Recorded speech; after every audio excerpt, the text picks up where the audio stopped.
reunião. A você que está na sala do Zoom, seja muito bem-vindo.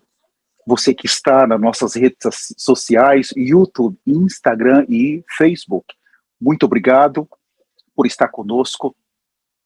Nós nos sentimos muito honrados. Eu vou calcular bem o meu tempo. Eu preciso ser muito objetivo com a mensagem que o Senhor tem para nós nessa noite. Se você tem seu caderno, sua caneta, por favor, faça anotação. Eu quero só testificar se está tudo bem a tradução para o espanhol na sala. Espero que você esteja confortável. Está bem? Muito obrigado à equipe que está trabalhando. Mais uma vez, tradução para o espanhol. Muito obrigado. Vamos então começar a nossa reunião no mais poderoso nome de Jesus Cristo. Nós sabemos que chegou o tempo da igreja ela ser tirada da terra. Nós sabemos que chegou o tempo da humanidade que por quase 6.000 anos que habita nessa terra, chegou o tempo final. Se aproxima o dia do arrebatamento dos santos, isso pode acontecer a qualquer momento, mas também se aproxima o dia da ressurreição dos mortos. É um evento que os céus está esperando desde Adão. Todos que dormiram, desde Adão até hoje, eles não puderam entrar nos céus, eles não receberam um corpo glorificado. Então há um grande número esperando esse momento, e isso vai acontecer a qualquer momento. Nós também sabemos que aqueles que estão se esforçando para entrar nesse arrebatamento, eles vão escapar da ira vindoura que vai acontecer depois do arrebatamento. Somente aqueles que conseguir ser arrebatados, eles vão conseguir escapar. Por isso eu quero repetir isso. Da temível ira que vai acontecer naqueles 7 anos depois do arrebatamento. Hoje nós vamos tratar de um tema muito importante, o mistério que esteve oculto de gerações a gerações. Nós vamos ver sobre a igreja. Eu vou buscar ser o mais simples possível, mas é um tema que exige 4, 5 mensagens. Compactar em uma só não vai ser fácil. Espero que o Senhor me dê graça para mostrar apenas alguns versículos chaves, pelo menos. Nós vamos começar então com Daniel, capítulo de número 9. Eu quero fazer um rápido resumo também do que os profetas do Senhor, eles falaram nessa semana para nós. Daniel, capítulo 9. Eu quero começar com o versículo 21. Talvez eu não vou esperar vocês por causa do meu tempo. Falava ainda na oração, quando o homem Gabriel, que eu tinha observado na minha visão, ao princípio, veio rapidamente voando e me tocou a hora do sacrifício da tarde. Ele queria instruir-me, falou comigo e disse: Daniel, agora saí para fazer-te entender o sentido. No princípio das tuas súplicas, saiu a ordem e eu vim para te declarar, porque és muito amado. Considera, pois, as coisas e entenda a visão. 24, 70 semanas estão determinadas sobre o teu povo. Então nós temos aqui uma afirmação do anjo Gabriel. Ele está dizendo, as 70 semanas é para o povo de Daniel, é para os judeus. Mas quando nós consideramos essa profecia, que é uma das profecias mais importantes para os judeus, nós olhamos e não encontramos aqui os gentios. Não está os gentios. O que é um gentio? Deixa eu ser bem objetivo para você. Quando Deus criou o homem, e o colocou no jardim do Éden. E ali o homem precisava cuidar e cultivar o jardim. Mas em seguida veio a queda. Todas as promessas que Deus tinha colocado no homem, ele vai se multiplicar, ele vai governar a terra. O homem, tudo o que Deus planejou fazer. Um homem com uma imagem e semelhança, na queda, essas bênçãos agora, quando os céus é fechado, o Deus dos céus, ele volta para o céu. O céu está fechado, o homem ele é expulso. Então nós temos a geração até a Arca de Noé, depois nós temos uma multiplicação rápida em massa até a Torre de Babel. Mas quando chega em Abraão, Deus, ele decide chamar um homem. Então, ele foi lá no meio da idolatria, em Ur dos Caldeus, e chamou Abraão. Ele foi chamado a primeira vez, depois ele foi chamado a segunda vez. Na primeira vez, o pai dele tinha mais encargo e acabou trazendo eles até Ur. E chegando em Ur, o pai dele morreu e Deus o chamou uma segunda vez, então ele chegou na Boa Terra. Mas Deus prometeu algo para ele. Eu não tenho tempo de considerar as bênçãos de Deus sobre a vida de Abraão, mas ele disse que uma das principais bênçãos era um descendente que viria dele. Então, naquele momento, por um lado, o descendente é Isaac, mas por outro, o descendente é Cristo. Desde Gênesis 3,15, quando Deus prometeu, ele pregou o evangelho ali, e ele disse que da mulher viria um, que esmagaria a cabeça da serpente. Deus, ele já tinha no seu coração um redentor para salvar o homem dos seus pecados e trazer esse homem de volta para Deus. Mas quando Deus ele cria a nova Jerusalém, o novo céu e a nova terra, quer dizer que o pecado foi tão letal que Deus vai colocar um redentor, mas ele não vai poder usar essa terra mais. Quer dizer que a história da humanidade, em algum momento, ela vai terminar. Então nós temos aqui, a partir de Abraão, o homem chamado. Nós temos em Adão o homem criado por Deus. Mas em Abraão nós temos o homem chamado por Deus. Então, fora de Abraão, vai ficar um povo chamado gentios. Aqueles que não nascem de Abraão, que não nasceu da semente de Abraão, que não sai de Isaac, são os gentios. Outras palavras, quer dizer que a bênção que Deus colocou em Gênesis 1:26 para o homem, ele está devolvendo para Abraão e os seus descendentes. Eu vou repetir. A bênção que Deus colocou em Gênesis 1:26, 1:28, ele foi removida lá, mas agora ele está devolvendo para a descendência de Abraão. Mas e nós, que não nascemos da semente de Abraão, nos tornamos os gentios? Então, a partir de Abraão, Isaac, Jacó, nós vemos uma multiplicação e um povo. Agora ele se torna o reino de Deus na terra. As promessas recaíram sobre eles e sobre nós.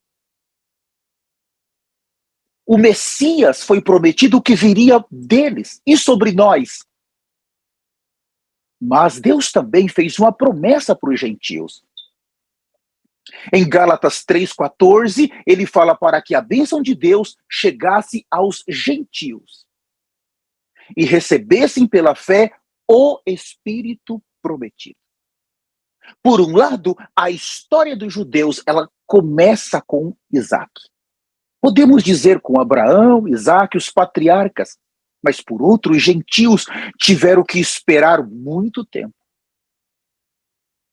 Toda agora a Bíblia vai falar dessa família de Abraão, da descendência de Abraão. E os gentios é os imundos, é os sujos. Os gentios estão esperando apenas a chegada do Messias, que ele prometeu que viria. Mas quando eu estou resumindo rápido, quando nós chegamos aqui em Daniel, o capítulo 9, então o Senhor olha e diz, 70 semanas estão determinadas para os judeus, mas não tem registro para os gentios. Então nós ficamos desesperados, Senhor, e agora? Nós caímos em Adão e nós não fomos restaurados em Abraão, nós continuamos alheios, distante das promessas. Nós somos inimigos. Então, eu quero começar a considerar com os senhores, por favor, abram comigo agora Efésios. Vamos começar com o capítulo 2. Eu gosto muito desse capítulo. Eu vou tratar de ser o mais rápido possível, Efésios 2:11. Nós temos aqui, então, eu vou ler alguns versículos, depois do versículo 11, mantenha a sua Bíblia aberta. Portanto, lembrai-vos de que, outrora, vós, gentios, na carne, chamados incircuncisos, por aqueles que se intitulavam circuncisos na carne por mãos humanas. Então, nós temos aqui a circuncisão, ela foi efetivada como uma confirmação da bênção de Deus para Abraão. Eles agora se circuncidaram em Gênesis capítulo 17, e eles agora são o povo da aliança, são o povo das promessas. Eles são o povo escolhido por Deus, uma descendência. E nós, os incircuncisos, estávamos fora. Eu vou repetir, nós não tínhamos direito a nada, inclusive, as 70 semanas não nos deu nenhuma possibilidade de nós sermos incluídos em nada. Versículo 12, naquele tempo, estavam sem Cristo, separados da comunidade de Israel, e estranho às alianças da promessa, não tendo esperança sem Deus do mundo. Uau! Então veja, tudo de promessa estava para a descendência de Abraão. Nós estávamos alheios, estávamos perdidos, em outras palavras. Nós íamos nascer, crescer, morrer, e para o inferno, depois o trono branco, o lago de fogo, por toda a eternidade. Essa era a condição dos gentios. Versículo 13, mas agora, aleluia, mas agora, em Cristo Jesus, veja a promessa que Deus fez do Messias. Nós estamos agora entrando para receber o que perdemos em Adão. Estamos agora nos preparando para receber em Cristo Jesus, vós que antes estavam longe, fostes aproximados pelo sangue de Cristo. Eu vou falar do sangue no final. Porque ele é a nossa paz, o qual de ambos fez um. E tendo derrubado a parede de separação que estava no meio da inimizade. Então, a circuncisão, ela produziu a inimizade. Você pode dizer, mas foi a lei. Não. Primeiro foi a circuncisão. Veio as promessas a Abraão e no capítulo 17 veio a circuncisão. Então você tem o que é incircunciso, gentios, os circuncidados, judeus. Então a lei ela vai chegar 400 anos depois. Essa inimizade, Cristo vem para resolver também. Cristo vem nos colocar na promessa que ele fez a Abraão. Versículo 15, aboliu na sua carne, agora a parte B da lei, a lei dos mandamentos na forma de ordenanças, para que dos dois criasse em si mesmo um novo homem fazendo a paz. Então aqui a lei ela tem dois aspectos, eu não vou entrar nisso, não tenho tempo, ela tem o aspecto relacionado ao caráter de Deus, relacionado à conduta de Deus, relacionado à pessoa de Deus. E a lei tem o segundo aspecto, que é a parte cerimonial. São as festas, as luas novas, as comidas, as ofertas. Essa parte cerimonial foi abolida na sua carne. Toda a parte cerimonial, porque Cristo, ele veio como a realidade, como descendente de Abraão. Mas na parte moral, na parte do próprio Deus, do ser de Deus, da pessoa de Deus, do caráter de Deus, isso não foi abolido. Nós precisamos cuidar porque ela permanece. Essa lei permanece. Os 10 mandamentos, eles permanecem. Ah, mas nós estamos na era da graça. Não brinque com isso. Muitos vão terminar no fogo por terem recebido esses ensinamentos. Versículo 16, e reconciliar-se ambos em um só corpo, como Deus, um só corpo com Deus, por intermédio da cruz, destruindo por ele a inimizade. Então Cristo, ele vem aqui não apenas para salvar, mas ele vem para derrubar o que primeiro a circuncisão fez e segundo a lei fez, colocando os gentios em uma posição inferior. Cristo, ele vem para nos colocar de volta na corrida. Versículo 17, e vindo, evangelizou paz a vós outros que estáveis longe, e paz também aos que estavam perto. Quero considerar o 18, é muito importante, porque por ele, ambos temos acesso ao Pai em um espírito. Assim, já não sois estrangeiros e peregrinos, mas concidadão dos santos, sois da família de Deus. Então, eu vou falar devagar agora, que é muito importante. Assim, já não sois estrangeiros e peregrinos. Então, quem não era estrangeiro e peregrino nessa terra? Os judeus. Eles não eram. Foi dado a terra para eles.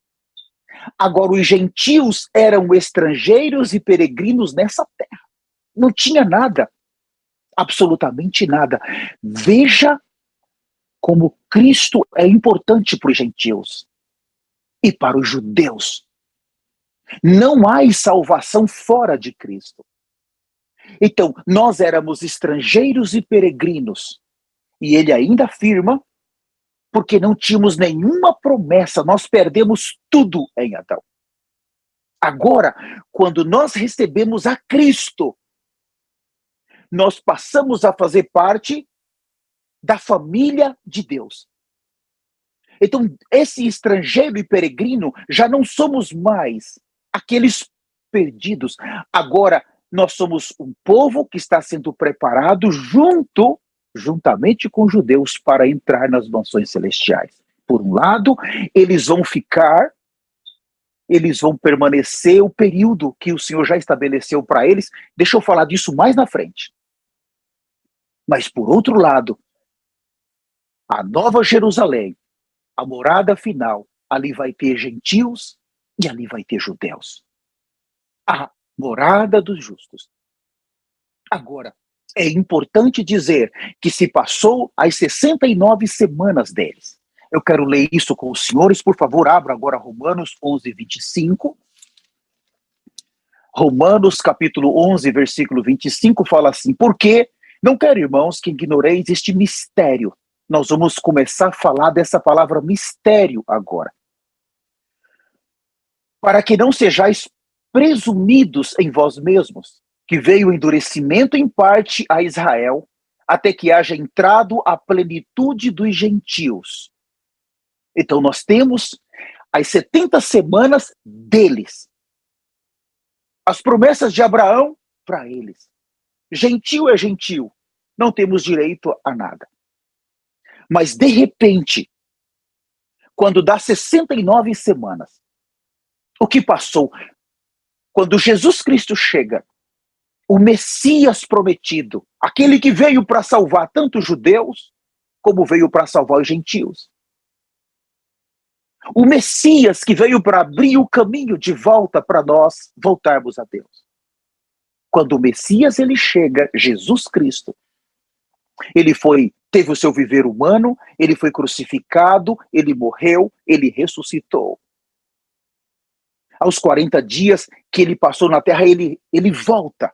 E agora, naquele momento, a história dos judeus, nós temos um stop. A cruz de Cristo é o centro do plano de Deus. Por outro lado, é no momento da cruz que a história dos judeus é parada. Aí você pega o versículo 25, porque não quero, irmãos, que ignoreis este mistério. Aqui nós vamos ver essa palavra mistério, porque os judeus não sabiam claramente que os gentios, eles iriam entrar. Os judeus esperavam que as 70 semanas seriam seguidas. O Messias morreu, mais 7 anos, acabou a história. Os judeus continuam sendo o povo da promessa e os gentios vão todos para o inferno. E depois o lago de fogo. Mas aqui é um mistério. Deus fez parar a história deles e colocou o tempo dos gentios. Oh, que amor! No versículo 26, agora, entre o 25 e o 26 é uma lacuna que nós chamamos arrebatamento. E assim todo Israel será salvo, como está escrito: virá de Sião o libertador e ele apacentará de Jacó e ele apartará de Jacó as impiedades. Então nós temos aqui, depois do arrebatamento, no versículo 26, retoma a história dos judeus. Novamente eles voltam para o páreo. Por isso que aqueles que conseguirem ser arrebatados, eles não vão cair nessa última semana. Os judeus estão ansiando, estão desesperados, estão buscando por essa semana. Eu vou tentar falar disso mais na frente. Então nós vamos voltar para o livro de Efésios. Eu quero considerar vários versículos agora, de uma maneira mais profunda com vocês. Hoje nós estamos trazendo apenas uma visão acerca desse tema. Vamos começar com o capítulo 3 de Efésios. Fala assim, no capítulo 3, versículo 1. Por esta causa eu, Paulo, sou prisioneiro de Cristo Jesus, por amor de vós, os gentios. Que causa é essa? Quando você lê o capítulo 1 e o capítulo 2 de Efésios, ali, Paulo está falando da igreja. E a igreja, nós vamos ver daqui a pouco, o grande mistério. O mistério de Cristo é a igreja. Então, por essa causa, por causa da igreja, Paulo se punha de joelho. Paulo orava. Paulo derramava, porque Paulo recebeu uma revelação muito clara de que no intervalo entre as 69 semanas e as 70, por esta causa, a igreja, os gentios vão entrar aí. É uma causa. Versículo 2, se é que tendes ouvido a respeito da dispensação da graça de Deus, a mim confiada para vós outros. Pois segundo uma revelação me foi dada a conhecer o mistério conforme escrevi há pouco resumidamente. Então, o versículo 4, pelo que, quando ledes, podeis compreender o meu discernimento do mistério de Cristo. E o que é o mistério de Cristo? A igreja. Exatamente nesse intervalo, quando a história dos judeus ela é interrompida, havia um mistério. E Paulo agora, ele vai tratar de revelar, de trazer uma revelação exatamente desse mistério. Deus disse, Paulo, você vai ser o apóstolo para os gentios. Você vai ser o apóstolo para a igreja. Porque aí o mistério. Oh, o Messias veio. Então, guarde essa palavra, o mistério de Cristo, no versículo 4. Vai ser muito útil para você. No 5, o qual em outras gerações não foi dado a conhecer aos filhos dos homens, como agora foi revelado aos seus santos apóstolos e profetas no Espírito. Não foi dado a conhecer. Nem os judeus sabiam o que quer dizer igreja. Nem os judeus sabiam o que quer dizer graça, ainda que eles liam, mas eles não tinham discernimento. O 6, a saber que os gentios são coerdeiro, membros do mesmo corpo e coparticipante das promessas em Cristo Jesus por meio do Evangelho. O Evangelho é que traz a confirmação das promessas. É no Evangelho que estão as insondáveis riquezas de Cristo. É o Evangelho que revela Cristo para nós. No versículo de número 8, a mim, o menor de todos os santos, me foi dado esta graça de pregar aos gentios a todos os santos, me foi dada esta graça de pregar aos gentios o Evangelho das insondáveis riquezas de Cristo. Então, nessas riquezas de Cristo, que vem a igreja, que produz a igreja por meio do Evangelho, aí está o amor de Deus, a santidade de Deus, a justiça de Deus, os atributos elevados da humanidade de Cristo, os atributos elevados da crucificação de Cristo, os atributos elevados da ressurreição de Cristo, os atributos elevados da ascensão e da entronização de Cristo. As riquezas de Cristo estão nesse Evangelho que está sendo anunciada hoje por este profeta, esses dois que estão na terra.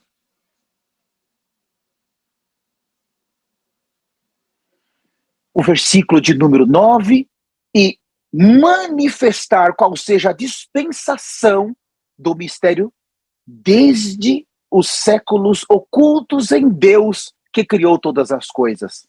Agora o 10, para que pela igreja. Veja que o mistério de Cristo é a igreja. Aleluia pela igreja, para que pela igreja a multiforme sabedoria de Deus se torne conhecida agora dos principados e potestades nos lugares celestiais. É por meio da igreja que Cristo agora é magnificado. É por meio da igreja que Cristo agora é exaltado. É por meio da igreja que Cristo agora coloca os principados e os potestades debaixo dos seus pés. Aquilo que Adão perdeu, a imagem e a semelhança, o domínio, Cristo, ele restaurou e ele entregou para a igreja. Todo esse domínio, quando nós abrimos em Isaías 9:6, um menino se nos deu. Um filho vos nasceu e o governo estava sobre os seus ombros. Ali nós temos essa pessoa que vem de uma descendência da mulher. Ele é o descendente da mulher de Gênesis 3:15 para esmagar a cabeça da serpente. Mas ele também é o descendente de Abraão em Mateus 1:1. Dali vem aquele que vai governar as nações, como descendente de Abraão, mas ele também é o descendente de Davi. Ele vem, ele pode reinar, ele tem um trono, ele tem uma coroa, ele tem um povo. Mas esse Cristo todo inclusivo e rico, ele é o Espírito e ele está dentro daqueles que o receberam genuinamente, trabalhando os seus atributos, a sua divindade, a sua vida, a sua humanidade elevada nesse ser caído que está em cada um de nós.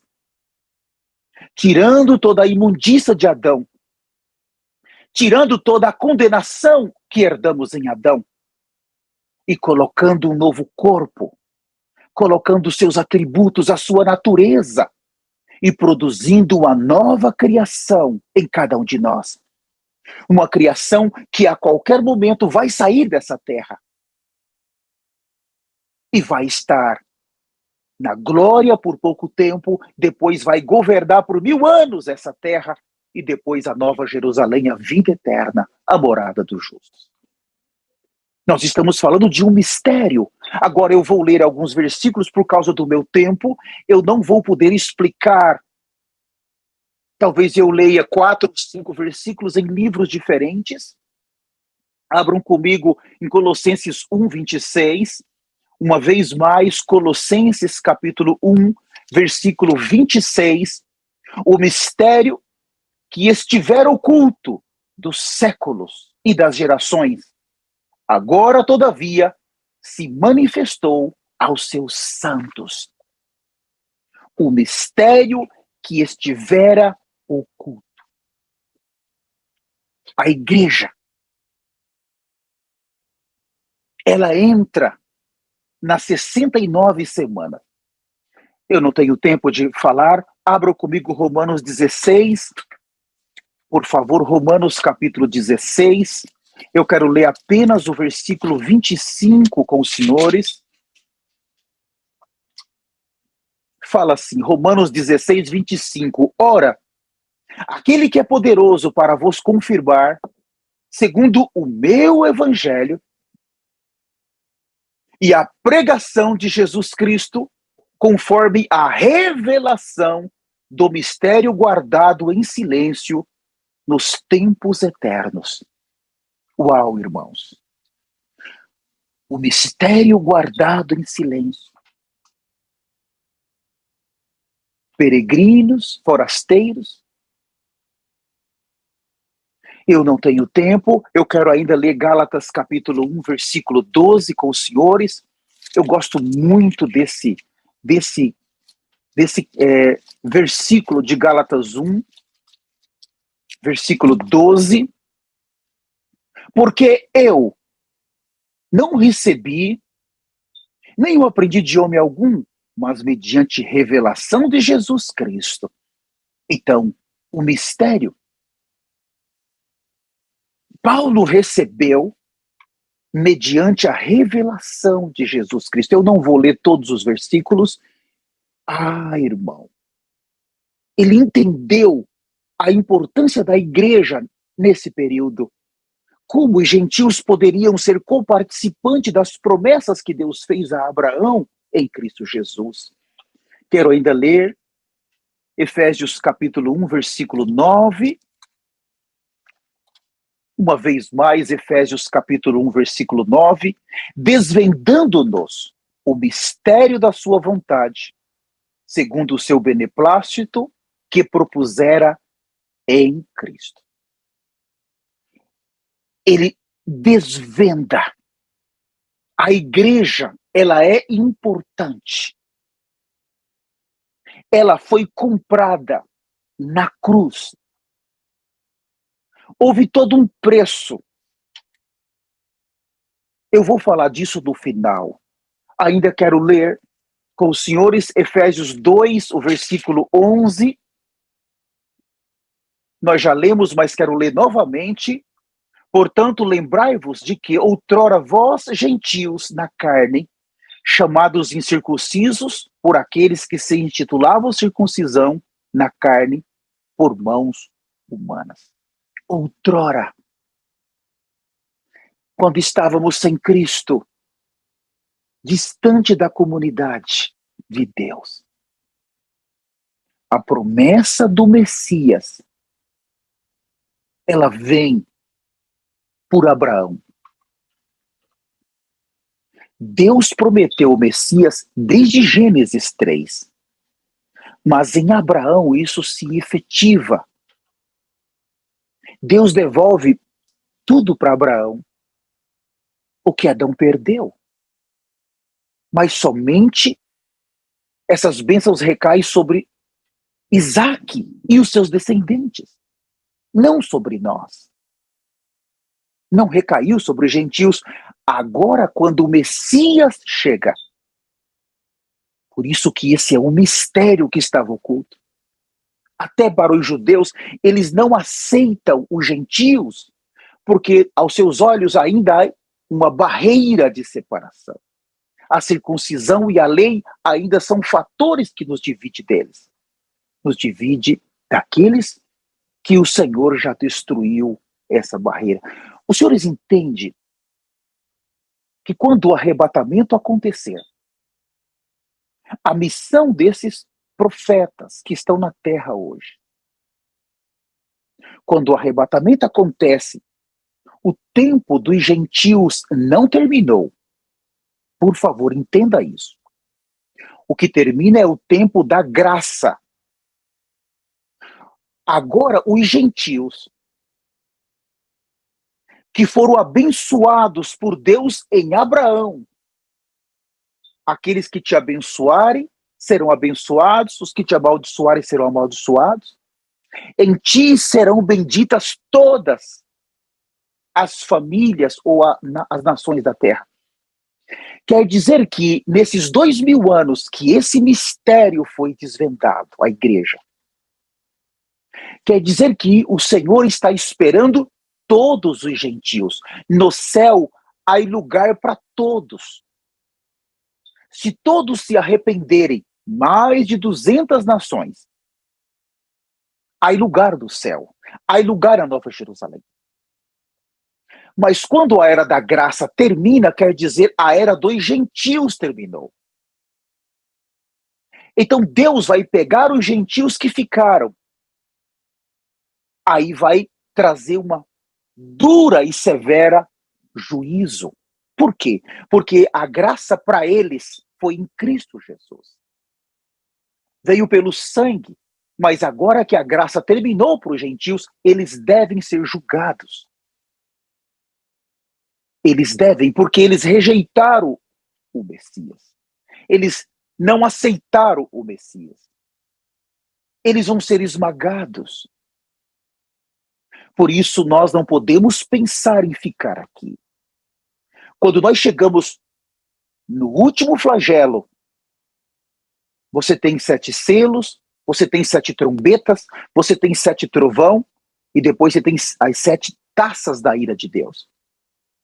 Quando estiver terminando essa última semana do povo judeu, os gentios não eram para estar ali. Os gentios eram para ser a igreja, todos. Quase 8 bilhões era para todos ser a igreja e estar sendo conduzido por esses profetas.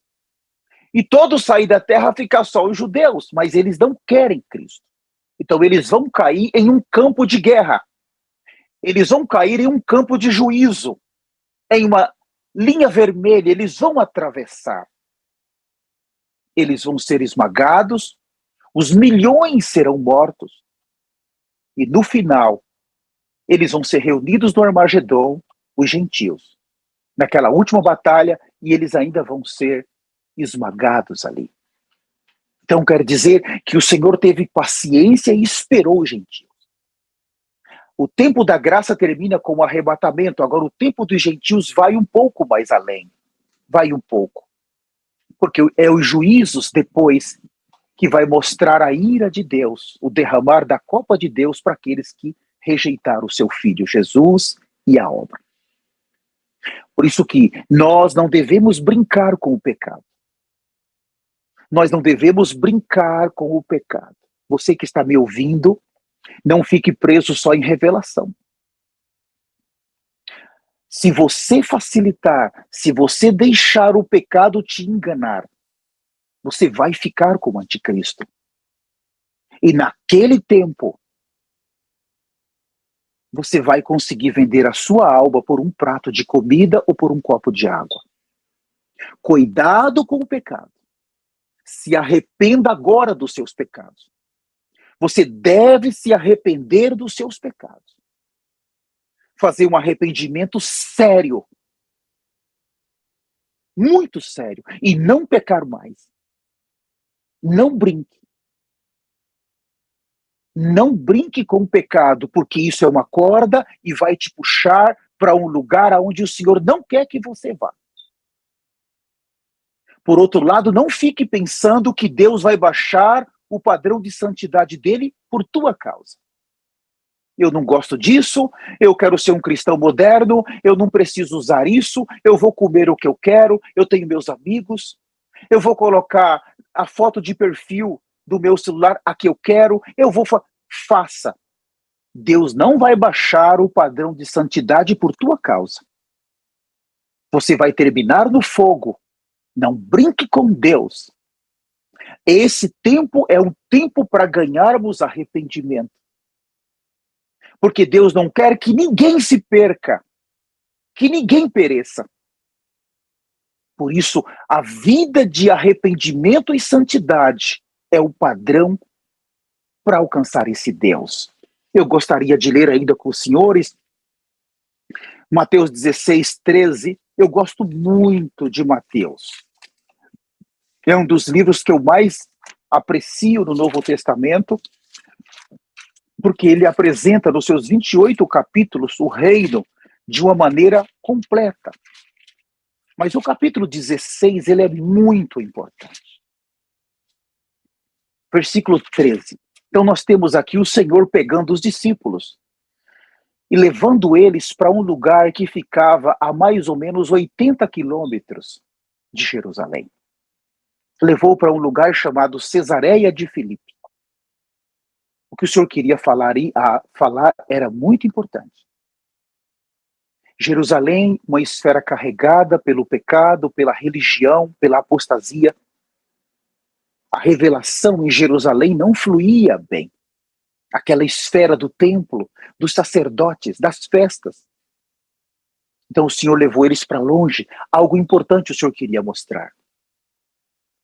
O versículo 13, indo Jesus para os lados de Cesareia de Filipe, perguntou a seus discípulos: quem diz o povo ser o filho do homem?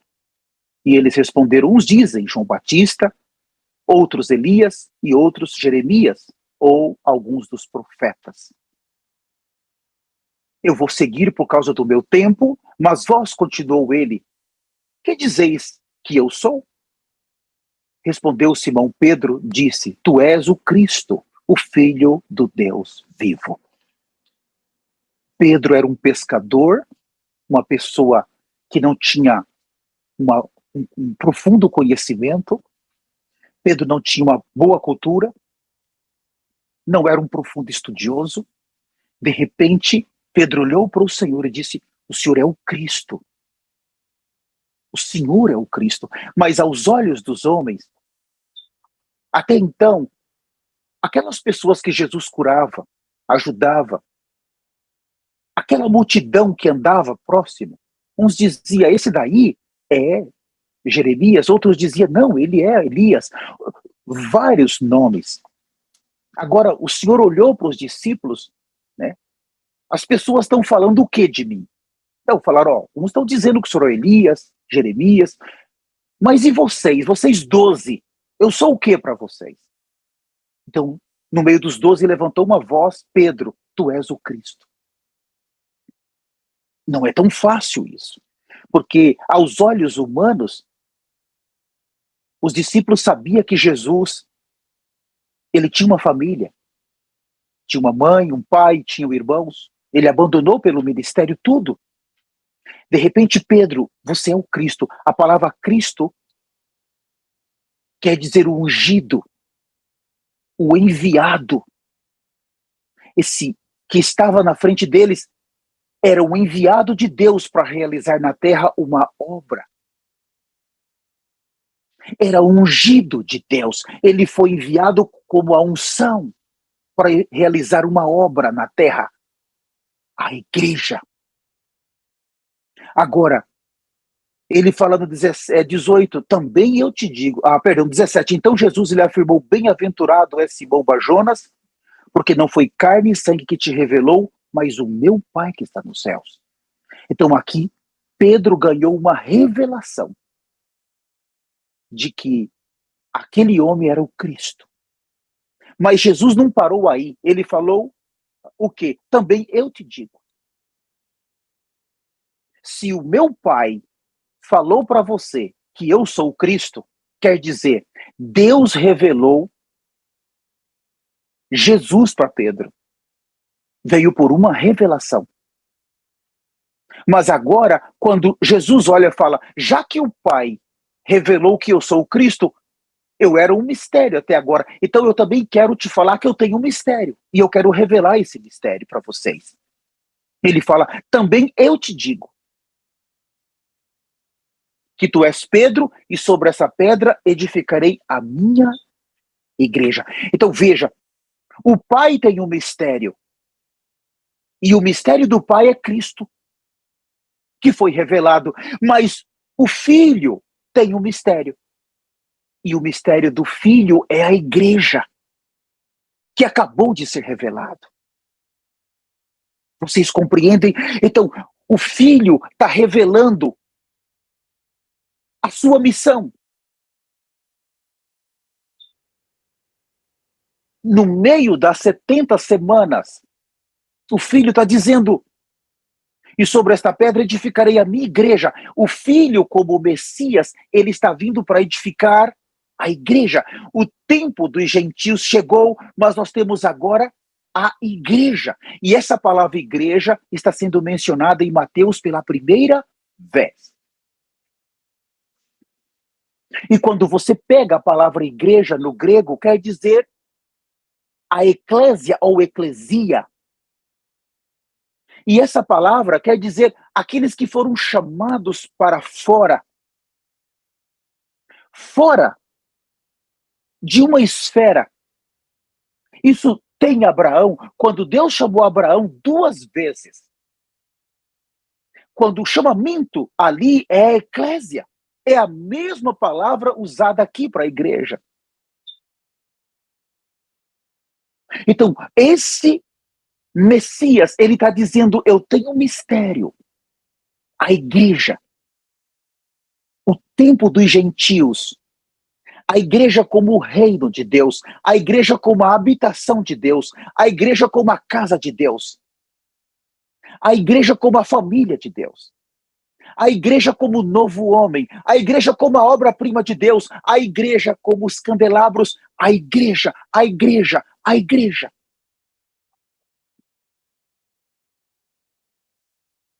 E nós lemos em Efésios, eu disse para vocês, guarde esse versículo.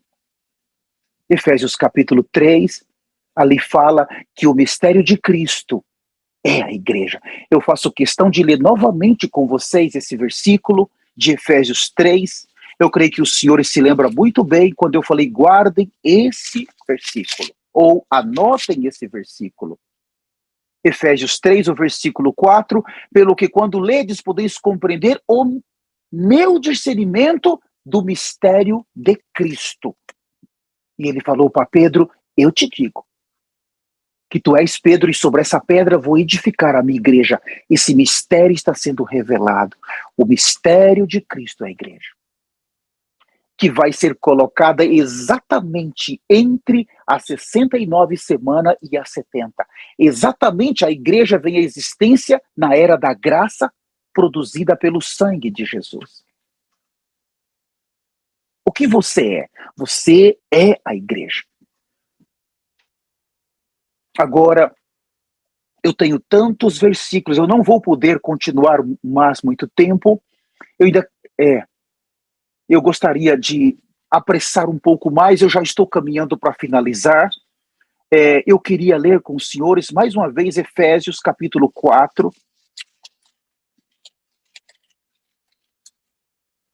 Efésios capítulo 4, versículo 11. Então, aqui, em Efésios 4, 11, nós temos Deus escolhendo homens dons, exatamente para gerar essa igreja. Exatamente para edificar essa igreja. Então, o versículo 11, ele mesmo concedeu uns para apóstolos, outros para profetas, outros para evangelistas e outros para pastores e mestres. 12, com vista ao aperfeiçoamento dos santos para o desempenho do seu serviço, para a edificação do corpo de Cristo. Está escrito na nossa Bíblia, ele mesmo, Deus Pai. Veja, ele escolheu homens dons e colocou exatamente sobre o que ele tem de mais precioso, que é a igreja. Agora, eu vou perguntar aos senhores, preste muita atenção. O que traz a vida para a igreja? Segundo, o que gera o crescimento de vida na igreja? Terceiro, o que gera a visão na igreja? É exatamente o púlpito. Se o púlpito desses homens dons tem problemas, a igreja tem problema. E nós vimos essa semana uma frase que eu achei muito interessante. O erro médico leva as pessoas para o necrotério. Se um médico errar em um hospital, o paciente morre, vai para o necrotério. Mas o erro do púlpito leva as pessoas para o inferno. Você entende aqui a gravidade da coisa? Se um médico erra, a pessoa vai morrer. Mas se um líder errar, a pessoa vai para o inferno. Então, esses homens dons, eles começaram a pregar outro evangelho. O evangelho da prosperidade. O evangelho do bem-estar nessa terra. Das bênçãos nessa terra.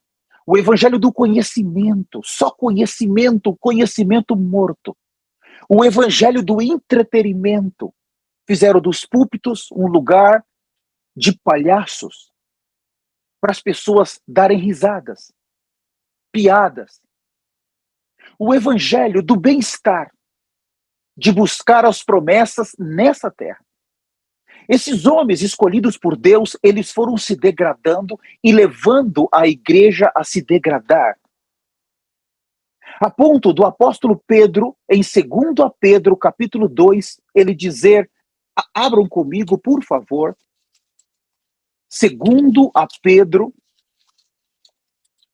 capítulo 2, versículo 1, ele fala assim, assim como no meio do povo surgiram falsos profetas, assim também haverá entre vós falsos mestres. Então aqui nós temos o problema no púlpito. A mensagem que está saindo do falso profeta e do falso mestre. Você pode me dizer como é que eu reconheço isso? Primeiro, um falso profeta ou um falso mestre, ele não fala de santidade. Segundo, ele não fala da justiça. Terceiro, ele não repreende o pecado. Quarto, ele não fala do inferno para você. Quinto, ele nunca vai fazer algo para te perder. Porque o seu objetivo é manter você na igreja para ele ter números e para ter os seus dízimos. Um falso profeta faz negócios na igreja. É festas, é quermesses. Vender isso, vender as coisas. Ele sempre vai estar focando dinheiro. E ele vai te fazer promessas para essa terra. Então Pedro fala, os falsos mestres, os quais induzirão, ainda no versículo 1, dissimuladamente heresias destruidoras, até o ponto de negligenciarem o soberano Senhor que os resgatou, trazendo sobre si repentina destruição. Agora o versículo 2 é mais assustador, e muitos seguirão as suas práticas libertinas. Muitos. Quer dizer que a mensagem que sai do púlpito, muitos vão seguir. Não fique assustado quando você passa na rua e vê aí uma igreja com muita gente. Não fique, uau! Não fique pensando, Deus está ali. Deus está operando, por isso que está cheio. Não creia que porque está cheio, ali está a bênção de Deus. O problema no púlpito é exatamente isso, ele vai trazer multidão. Se você tem duas opções, um pão asmo, que não tem fermento, e um pão daqueles com fermento, qual dos dois você vai querer comer? É evidente que o pão que tem fermento, ele é mais atrativo, bonito, gostoso. E o pão asmo é seco, é duro. O fermento colocado por esses homens na Bíblia facilitou a Bíblia. Quando você remove o pecado, você remove o inferno, você remove a santidade, você remove a justiça e você facilita para os irmãos, isso, o que é isso? É um outro evangelho. Então você vai estar apresentando um outro Cristo, um outro Espírito Santo, você vai estar apresentando um outro tipo de arrebatamento, porque o foco aqui não é mais a glória de Deus. A igreja, ela é colocada exatamente no meio dessa última semana, mas com um mistério que está sendo revelado para o apóstolo Paulo, que esteve oculto, que agora o tempo dos gentios, e os gentios recebem o Senhor, ele se torna a igreja que é o corpo de Cristo, a plenitude daquele que a tudo enche em todas as coisas. Então você olha para a igreja no início desse século, há 23 anos atrás, uau, a igreja. Mas você vai vendo a degradação, ela vai entrando com os louvores, vai se tornando um comércio ali. Você já percebeu que vai vindo os cantores gospel e vai vindo, as músicas vão mudando, vai mudando a letra, vai mudando a melodia, vai diminuindo a roupa, vai aumentando a maquiagem, a libertinagem. E chega um ponto, irmãos, que não se tem um hino para se fazer o hino hoje, uma música gospel. Aquele cantor vai pegar um pedacinho de alguém que gravou, outro pedacinho de alguém que gravou, vai pegar exatamente aqueles que trabalham com marketing para ver qual o melhor estilo agora. Se vai usar um piano, um violão, uma bateria, para aquela música fazer sucesso, exatamente como o mundo faz. Irmãos, no passado, você precisava dobrar o joelho e chorar para o Espírito Santo te dar uma letra de uma música, com lágrimas, com choro, com jejum, e não era tão fácil. Por isso que se você pegar as músicas do passado, que poderoso. Os que são mais antigos aqui nas plataformas sabem do que eu estou falando. Hoje, você pode, vamos adorar, mas preste atenção. Eu já vi um pedaço dessa música, eu já vi o outro. E agora a moda é pegar uma música que alguém gravou em inglês e traduzir para o português, para o espanhol e gravar aquela mesma. Porque já não tem mais, o Espírito Santo já não inspira, não tem como, o Espírito Santo já não dá mais nada. Entende? Aí você tem que forçar a ter outro tipo de buscar em outra fonte. E você vai cobrar por isso. O que eu quero mostrar é que a degradação ela foi entrando, ela foi destruindo o púlpito. E hoje nós temos na terra, Malaquias 4:5 disse que o Senhor enviaria o profeta Elias antes. Quando fala antes, irmãos, por favor entenda, antes que termine o tempo dos gentios, no aspecto da graça, eu já expliquei. O Senhor enviaria esse profeta antes do final do tempo da graça. Por causa de quê? Por causa da igreja. A igreja. Aqui nós temos o que é mais importante para o Senhor. O preço da salvação.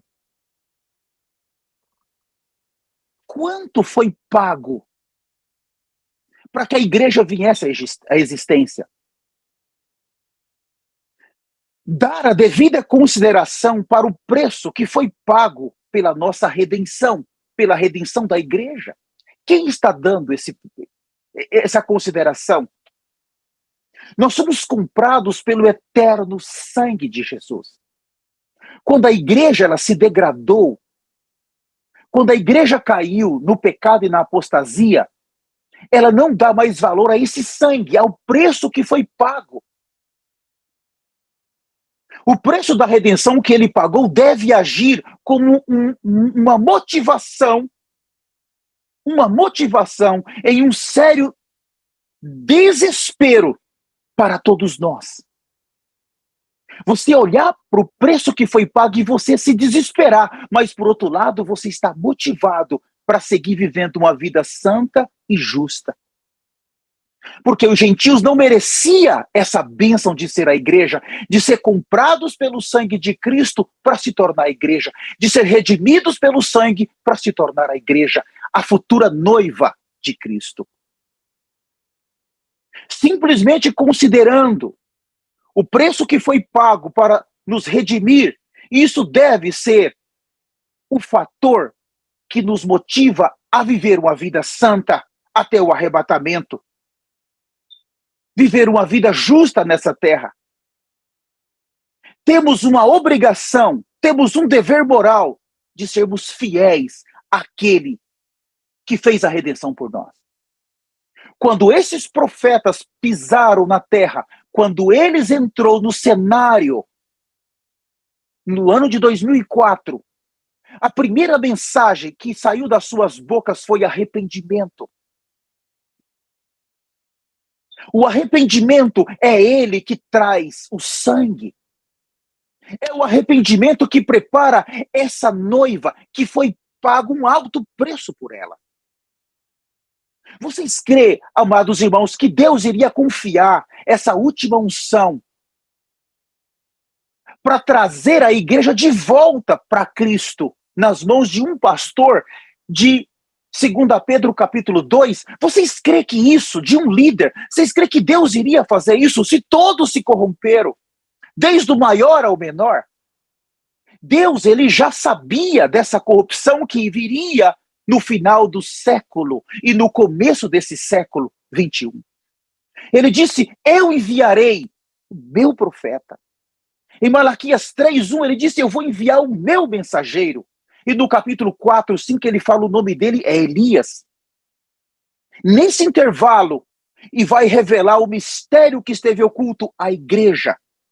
Pelo preço que foi pago para gerar a igreja, Deus teve que enviar o melhor dos céus para restaurar a mensagem do arrependimento, para restaurar a mensagem da cruz, para restaurar o púlpito, para restaurar o sacerdócio caído e para restaurar principalmente a mensagem.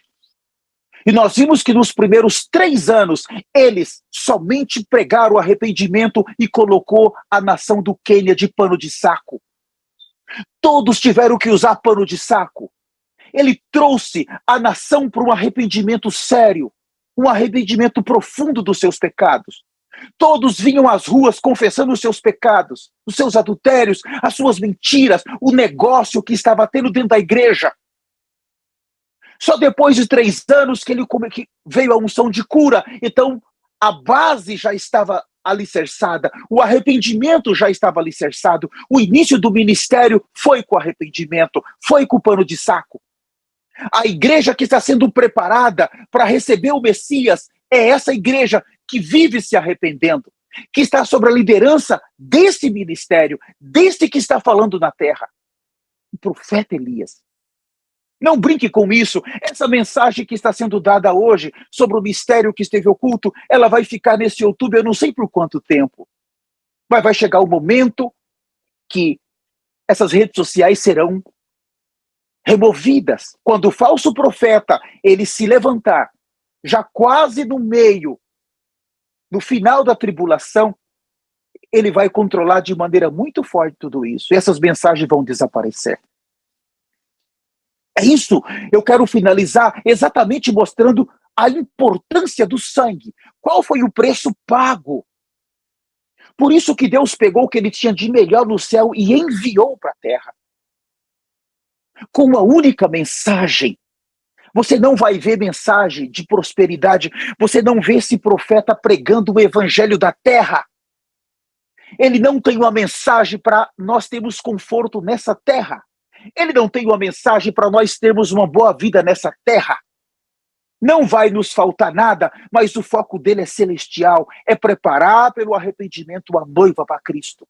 Ele não é Cristo, ele é o enviado para preparar a noiva para Cristo. Ele é o precursor que veio para preparar a igreja. Ele é aquela voz que grita quase à meia-noite: eis o noivo. Para aquelas 10 virgens, essa voz começou a gritar. E eu quero falar para você que está nas nossas redes sociais, na sala do Zoom, hoje nós estamos celebrando o sangue de Jesus.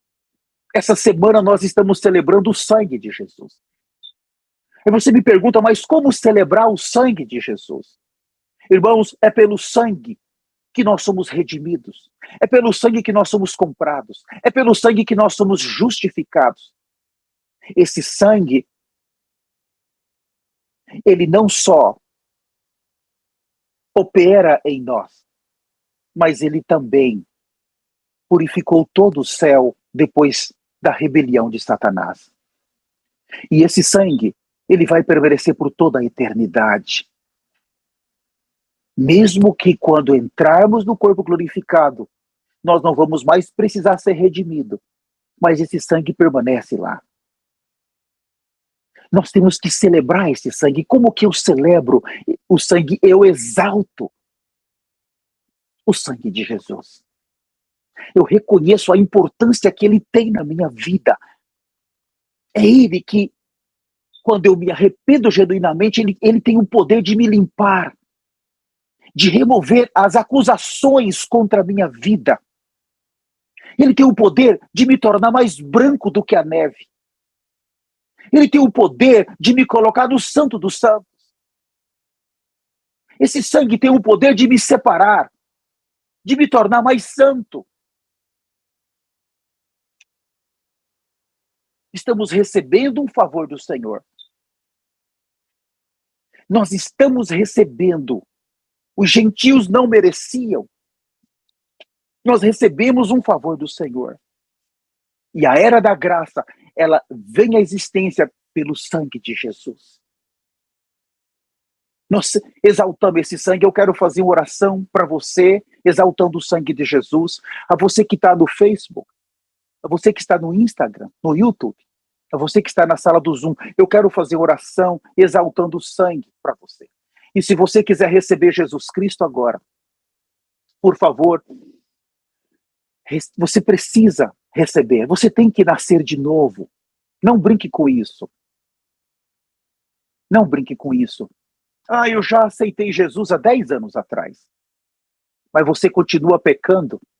Então você não recebeu a Jesus. Você está enganado e você vai ter uma grande surpresa depois do arrebatamento. Quando nós nascemos de novo, nós não temos mais coragem de pecar. Não temos mais. Se você nasceu de novo, o Espírito Santo agora, ele vai te separar. Porque você passa agora a se preparar para ir embora dessa terra. Para sair dessa terra. Você já não quer mais viver essa vida suja e podre. Se você segue pecando, você não nasceu de novo. Repita comigo. Senhor, eu entendi a sua mensagem. Hoje é o tempo dos gentios. O Senhor parou a história dos judeus e o Senhor revelou o mistério que esteve oculto de gerações. A igreja, a multiforme sabedoria de Deus. O mistério que Cristo revelou para Pedro. Mas o mistério que o Senhor revelou para Paulo. Os gentios, pela fé, eles se tornam a igreja. Atos 2, a igreja começou ali. O mistério foi revelado. Senhor, nós exaltamos o sangue de Jesus. Nós exaltamos esse sangue que nos comprou. Nós exaltamos esse sangue que nos redimiu. Nós exaltamos esse sangue que está limpando as nossas vestimentas. Nós exaltamos esse sangue que está nos tornando mais santos. Nós exaltamos esse sangue porque a vida está no sangue. Nós exaltamos esse sangue porque ele está nos reconciliando com Deus. Nós exaltamos esse sangue porque ele está nos justificando. Nós exaltamos esse sangue porque ele está nos renovando. Nós exaltamos esse sangue porque ele está nos transformando. Nós exaltamos esse sangue porque ele está nos conformando. Nós exaltamos o sangue do Cordeiro. Nós celebramos o sangue do Cordeiro. Nós agradecemos pelo sangue do Cordeiro. Somos tão gratos pelo sangue do Cordeiro. Nós agradecemos ao sangue do amado dos céus, do unigênito do Pai. Nós apreciamos esse sangue. Nós temos temor do preço que foi pago para que esse sangue pudesse vir a nós hoje. Nós temos temor da dor que o Senhor sofreu para esse sangue poder nos redimir hoje. Por isso, nós magnificamos esse sangue. Nós celebramos esse sangue.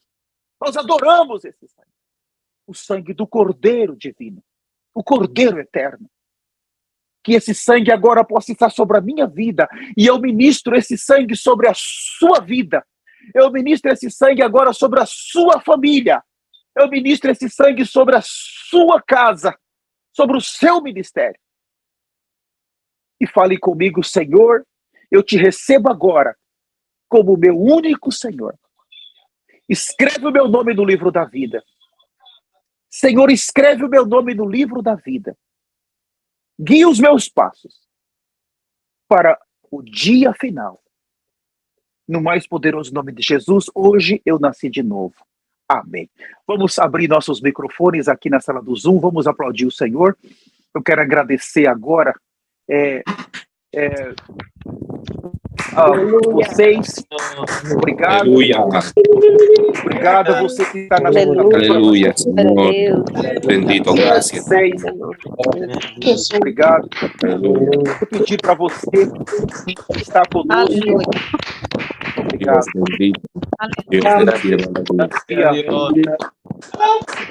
Eu quero agora. Aleluia.